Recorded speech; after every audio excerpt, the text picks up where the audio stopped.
This episode is sponsored by Cyberlytica, combating fraud, account takeover, and information warfare.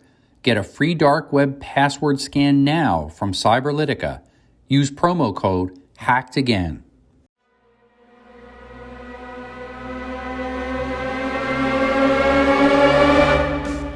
My guest today is Evgeniy, the VP of Cybersecurity Solution Architecture at Herjavec Group. In his current role at Herjavec, he designs optimum security solutions for large enterprise clients by taking into account both their current infrastructure and future needs. Evgeniy recently started the Security Architecture podcast to give back to communities and help companies improve cybersecurity architecture. A little background of the Herjavec Group: they provide cybersecurity products and services to enterprise organizations, expertise in comprehensive security services, including advisory services, technology architecture and implementation, identity and access management, managed security services, threat hunting and management, and digital forensics and incident response. Evgeniy, curious, what keeps you up at night? Depending on the day. I have 3 little kids, so a lot of the time the kids. But beside the kids, there are some other factors. I think last 18 months was a very interesting month for our cybersecurity. A lot of companies moved to the cloud because of many different reasons. And one of the parts that always worry me is that they adopted SaaS services. They adopted IaaS services, such as AWS, Azure, GCP. And I see many companies don't have all the needed or the right controls in the cloud. And this is one of the parts that I think people need to spend more time looking. How are they doing this? How do they connect? Do they have 2-factor authentication?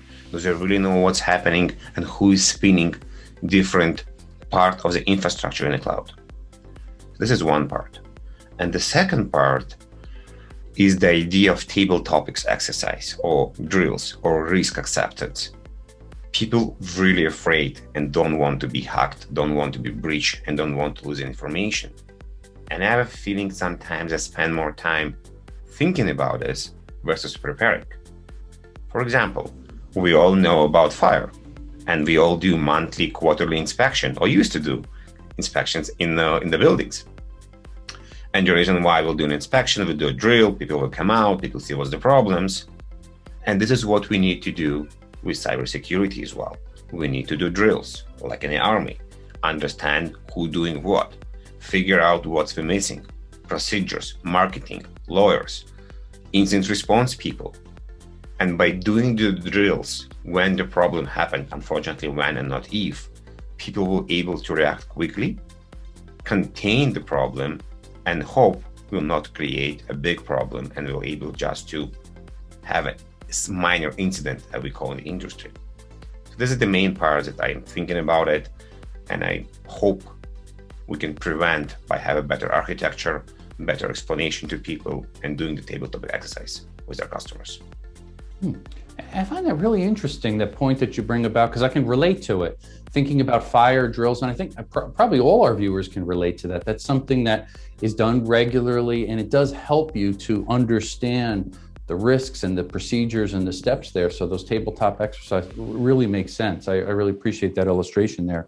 I was going to ask you another question. I was reading a very interesting article, a blog that you actually put out, and it talked over about the predictions in the world of cybersecurity. You made a very interesting prediction thinking forward over the next 5 years about digital right management, talking about documents. And I think you gave the example, if I remember right, about a PowerPoint document, for example, where you can actually assign that to a particular individual as far as permissions, and that way other people can't take it. And I thought that was kind of an interesting spin there, thinking forward the next few years. Tell us a little bit about that so we can get some insight, kind of where we are now to perhaps where we might be in the future. So digital rights management existed for a long time. Unfortunately, in majority of the cases, it was very convoluted and hard to implement in companies and also for people that receiving the document. So if you and me working on a deal, and let's say you're my lawyer, and I send you a document, I want it easy for you to open the document, edit it, and send it back to me. If this becomes convoluted for both of us, we will not use the technology. And right now in the industry, we're slowly getting there with identity access management to understand who you are easier, prove who you are, and this way we can advance the digital rights management. When we get to this point, and I believe we'll do in 5 years, I can then have encryption, security on my document, on a document level, and even, we just spoke about breach a couple of minutes ago, if something happened in my company and documents left my environment, I can sleep safe at night because I know they're encrypted and nobody else can open them. Similar to, we all agree that having a laptop encryption, it's a good idea, because if the laptop will be stolen, nobody can do anything with the laptop in majority of the cases. This way, bringing the security on a document level will create peace of mind for a lot of people, will able to let people to give them the ability to control the document as well, who can see it, when they can see it, potentially not let the competitors to get the documents as well. And the entire idea of DLP, data leakage prevention, will go to a different level. But the mandatory part is ease of use. Yeah, and I can see certainly if ease of use gets there, there could be some widespread adoptance to this and certainly improve security posture greatly. It's fascinating there. Thank you. Now, last month it was announced that Formula One Racing Series entered into a data protection partnership with Herjavec Group. Tell us a little bit about that if you can. So yes, we're going to be supporting Formula One, cybersecurity, managed services. Our people will be doing the races there.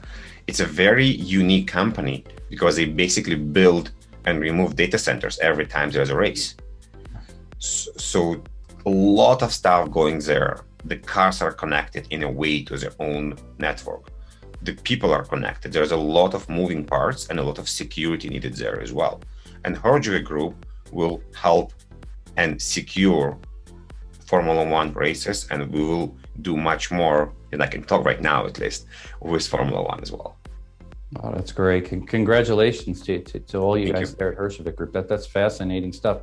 Now tell me a little bit, I read and heard also that you enjoy photography, you enjoy Ferraris. I can clearly see from some of the pictures on your LinkedIn page there.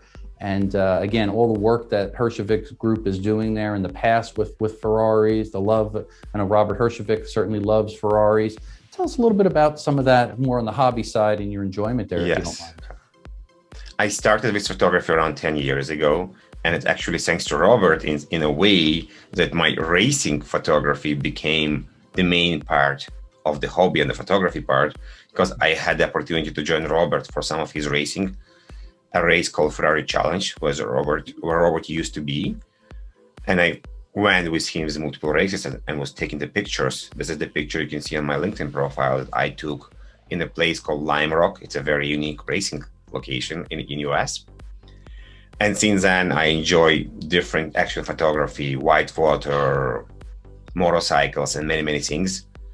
Especially right now, I can take photos of my kids, their action as well, because they're always running and doing stuff. It definitely created and improved my creativity in general, and many, many different things, because photography, it's a unique skill where you need to combine your creativity and understanding of the technology, how light work, how lenses are working, which lens to use, how to take the picture, how much post-editing to do.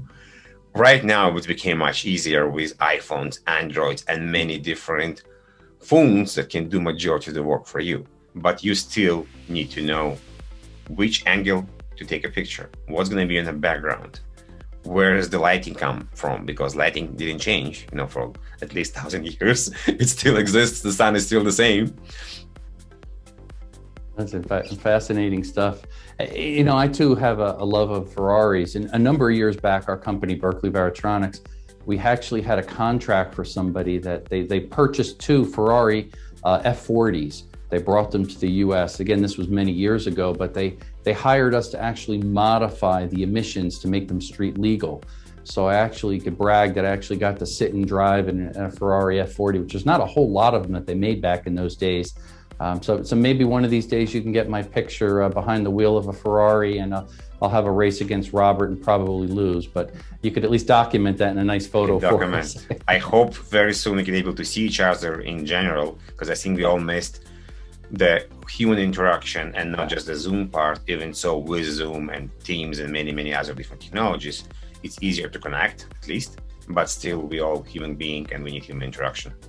Yeah. Hey, one thing, if you could also share with us, you got this really enjoyable podcast. I started to tune into a couple episodes. Tell us a little bit about that as well. With my pleasure. Around a year ago, me and my friend Dimitri had the idea to start a podcast, and it came from the work we do day by day. We saw so many different companies have a lot of great technology that was not always implemented, or customer will say, oh, we don't like this vendor, or this technology is not so good. And I was usually tell them, it's not always the case. Maybe it wasn't the right technology, or maybe it's not implemented correctly in your architecture.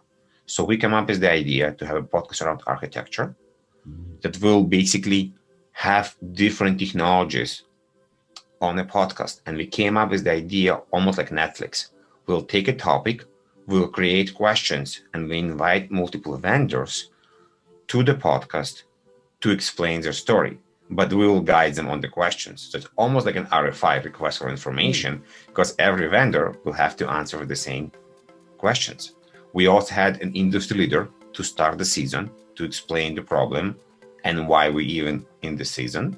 So season 1 was actually when COVID started, and we were talking about SASE outbound browsing, everything related for you working from home and secure your laptop when you're browsing the internet. Season 2, we continue with the idea, and we covered SASE remote access. How do you connect from home securely back to your office or to SaaS applications? We had 10 episodes in season 1, we had 17 episodes in season 2, quite a long season. And right now we are working on season 3. It will be around application security. And the idea came from SolarWinds, because the problems there was application security. How do you develop application in a secure manner? And we want to feature companies in a different part of the development cycle when they can help other companies to have secure development. Oh, that's great. Wish you continued success with that podcast. Certainly exciting, and I encourage people to tune in. We'll put the link in certainly in the show notes there and on the bottom of the screen as well. And maybe you could share with us, is there any other ways that our viewers can reach out and maybe contact and chat with yourself, learn a little more about your podcast, a little bit more about what's going on at the Herjavec Group? Definitely. So herjavecgroup.com is the website where we're located. People can find me on LinkedIn, Evgeniy Kharam at herjavecgroup.com as well, or just Evgeniy Kharam, Kharam on LinkedIn. And from there, they can navigate to the podcast LinkedIn page or to our website, or just message me directly. I'm quite often on LinkedIn, so I can answer there pretty quickly.